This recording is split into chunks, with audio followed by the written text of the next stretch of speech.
आप देख रहे हैं न्यूज़ 72। मैं रविंद्र राज को एक बार फिर आपका स्वागत करता हूँ। वार्ड क्रमांक 10 रानी लक्ष्मीबाई वार्ड, हमारे साथ पार्षद श्रीमती विश्वनंदिनी पांडे जुड़ चुकी हैं। कोरोना काल में जिस प्रकार पूरी विश्व में और पूरे भारत देश छत्तीसगढ़ में जिस प्रकार व्यापक महामारी का सामना करना पड़ रहा आम जनजीवन को, यहाँ पर एक पार्षद के तौर पर उन्होंने अपने काम को, अपने व्यवहार को, अपने आचरण को कैसे एक भाव से उन्होंने अपने प्रकट किया है और साथ ही साथ जनता के हित में काम को कितना आगे बढ़ाया, इन सब चीज़ में हम चर्चा करेंगे। बहुत बहुत स्वागत है मैडम आपका। पहले तो धन्यवाद, आपने हमको समय दिया। मैम, पहले सीधा सवाल रहेगा, कोरोना का विकराल रूप को देखते हुए आपने ऐसा क्या काम करवाया है जिसमें आपको लगे कि यह मेरे लिए सूटेबल है, मेरी जनता के लिए सूटेबल है? देखिए, मैं रायपुर नगर निगम में पहली बार पार्षद बनी हूँ और पार्षद बनने के बाद जो एक दुखद अनुभव कहूँगी मैं, कोरोना को सुखद अनुभव नहीं कह सकती मैं, क्योंकि एक महामारी है ये। और पार्षद बनने के बाद निरंतर मेरे साथ साथ पूरे विश्व ने इस महामारी को झेला है। और चूँकि पार्षद जो होता है जनता से डायरेक्ट हमारा जुड़ाव होता है, प्रधानमंत्री मुख्यमंत्री जी जो भी योजनाएं लाते हैं, पार्षद के माध्यम से जन जन तक वो योजना पहुंच रही है। तो हमारा जो कर्तव्य था उस समय, आज भी निरंतर जारी है कुछ कुछ चीज़ें, लेकिन उस समय हमारा जो कर्तव्य था वह बहुत ज़्यादा ही बड़ा था और हमने पूरा प्रयास किया कि हम अपने जो कर्तव्य हैं उसको हम अच्छे से निभाएं, ईमानदारी से निभाएं। लोगों को, चूँकि मेरा जो वार्ड है स्लम बस्तियाँ बहुत ज़्यादा है, इसमें स्लम बस्तियाँ होने के साथ साथ चूँकि यह राजधानी है और बाहर से जो लोग आते हैं किराएदार बहुत ज़्यादा मेरे वार्ड में, जिनका यहाँ पे वोटर लिस्ट में नाम भी नहीं है, ऐसे लोगों को राशन दिलाना हमारे लिए बहुत बड़ी बात थी, क्योंकि वह मतदाता में है नहीं। और एक जो मतदाताओं की संख्या हम बताते हैं, जैसे मेरे यहाँ 14,000 मतदाता हैं, उनसे हट के ये जो किराएदार हैं उनकी संख्या बहुत ज़्यादा थी, इसलिए उनको राशन दिलाना हमारे लिए बहुत बड़ी चुनौती थी और उस चुनौती को हमने स्वीकार किया।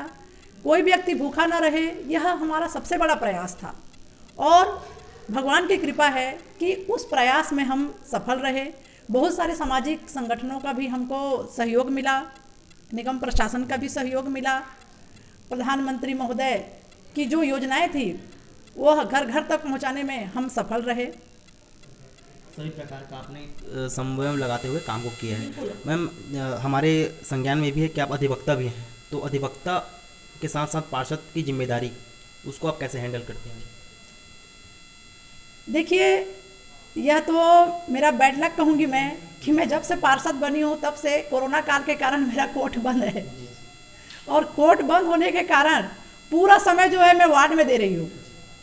कोर्ट खुला रहता तो हो सकता है मुझे कुछ समय उधर देना पड़ता, लेकिन वो भी नहीं है। मैं ईमानदारी के साथ मेरे क्षेत्र की जनता को, मेरे क्षेत्र को मैं पूरा समय दे रही हूँ और मैं पूरा प्रयास कर रही हूँ कि मुझे जो अवसर मेरे क्षेत्र की जनता ने पूर्ण बहुमत के साथ 1900 की लीड से मुझे जिताया है, मैं हर संभव प्रयास करूं कि मैं मेरे क्षेत्र की जनता के साथ न्याय करूं और मेरे क्षेत्र की जनता को मुझसे कोई शिकायत ना हो। मैं अपने प्रयास में, मुझे लगता है मैं सफल हो रही हूं। कोरोना के साथ साथ मेरे वार्ड में निरंतर विकास के कार्य भी साथ ही साथ चल रहे हैं। आप देखेंगे बीबी बिहार क्षेत्र में बहुत सारी सड़कें अभी हमारे पार्षद बनने के बाद बने हैं। प्रेम नगर एरिया, जहां सड़कों की स्थिति अत्यंत दयनीय थी, पगडंडी से भी बदतर स्थिति में मेरे वार्ड की सड़कें थी, वहाँ भी आप देखेंगे नई नई सड़कें आपको दिखेंगी। ये जो नाला आप देखेंगे मेरे कार्यालय के बाजू में ही नाला है। अभी बारिश में पूरा आदर्श नगर जल भराव की स्थिति का सामना करना पड़ता है। पूर्व के जो भी पार्षद रहे हैं, नाम नहीं लूँगी मैं उनका, लेकिन उन्होंने जो कर रखा है आज उसका मतलब मुझे सुनना पड़ रहा है। जितना जिम्मेदारी उनको मिला था उन्होंने निर्वहन नहीं किया, वो आप पर लोड आ रहा है, लेकिन आप उसको कर रही हैं। मैं बिल्कुल कर रही हूँ। महिला होने के साथ साथ अधिवक्ता पार्षद ये जिम्मेदारी उठा रही है, बहुत बड़ी बात है मैम। मैम, सफाई कर्मचारी नगर निगम सबको उपलब्ध होता है, प्रत्येक पार्षद को, आपके पास कितने प्रतिशत उपलब्ध हुए? देखिए, नगर निगम ने यहाँ पे मेरे साथ न्याय नहीं किया और आपने देखा होगा कुछ दिन पहले हमने जोन का घेराव भी किया था, तालाबंदी भी की थी। निगम ने हमारे साथ इसलिए न्याय नहीं किया क्योंकि पहले यह भीमराव अंबेडकर वार्ड 1 था, जो कि 2 वार्डों में बदला, वार्ड नंबर 9 और 10। वार्ड नंबर 9 में 12,000 मतदाता हैं, हमारे वार्ड नंबर 10 में 14,000 मतदाता हैं और लगभग 50,000 की यहाँ आबादी है। जो MIC की इनकी बैठक हुई थी, हमारे वार्ड के लिए 42 सफाई कर्मचारी तय किया गया था और वार्ड नंबर 9 के लिए 32 सफाई कर्मचारी तय किए गए थे। किंतु चूँकि वार्ड नंबर 9 में कांग्रेस का पार्षद हैं जो एमआईसी मेंबर भी हैं, तो उनकी पहुंच के चलते वहाँ पर सफाई कर्मचारी 8 कर्मचारी बढ़ा दिए, वहाँ 40 कर दिया गया। अब मेरे वार्ड चूँकि इतना बड़ा है, उसके बावजूद मेरे यहाँ 36 कर्मचारी कर दिए गए, 8 कर्मचारी मेरे वार्ड में घटा दिया गया। तो निगम प्रशासन निरंतर हमारे साथ सौतेला व्यवहार कर रही है, और चूँकि आज सरकार में भी वो हैं, निगम में भी वो हैं, तो कहीं ना कहीं हम अपने आप को सरकार से ठगा हुआ महसूस कर रहे हैं।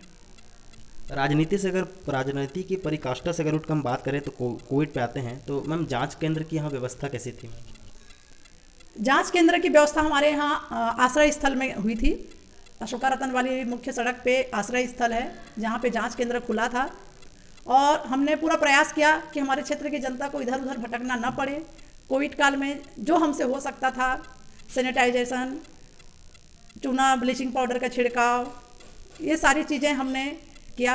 निगम से हमको पर्याप्त मात्रा में कोई भी व्यवस्था नहीं मिली। आज भी आप देखेंगे मच्छर देखेंगे मेरे वार्ड में, सिर्फ कहने के लिए है कि फॉगिंग होती है।